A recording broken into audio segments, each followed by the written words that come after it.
వారం మేషరాశి వారి ఫలితాలని పరిశీలిస్తే గురువు ద్వితీయంలో ఉన్నాడు, శని షష్ఠంలో ఉన్నాడు, రాహు అష్టమంలో ఉన్నాడు, కేతువు ద్వితీయంలో ఉన్నాడు. ఈ కారణంగా ఈ రాశి వారికి ఈ వారం అంతా కూడా కొద్ది చికాకుగానే ఉంటుంది. అశ్విని నక్షత్రం వాళ్ళకి పనులన్నీ అక్కడొక్కసారి ఆగిపోయి అంటే స్తంభించిపోయి కాస్త విసుగుదలని కలగచేస్తుంది.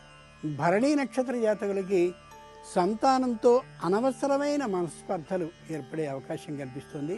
కృత్తికా నక్షత్ర జాతకులు పని పూర్తిగా అయిపోయింది అని అనుకున్న దశలో మళ్ళీ ఇంకొకసారి ప్రయాణం చేసి ఆ పనిని అక్కడి నుంచి మళ్ళీ కదల్చవలసిన అవసరం ఏర్పడుతుంది. ఈ పనులు ఆగినటువంటి సందర్భంలో కార్యం నిర్విఘ్నంగా కొనసాగడం కోసం ఆంజనేయ స్తోత్రాన్ని చేయడం మంచిది. ఇక దానపరంగా అయినట్లయితే వృద్ధులు ఎవరుంటారో వాళ్ళ దగ్గరికి స్వయంగా వెళ్ళి వాళ్ళకి కావలసిన ఔషధాలని మన ఆర్థిక స్తోమతకి తగినంతగా ఇవ్వడం చాలా మంచిది.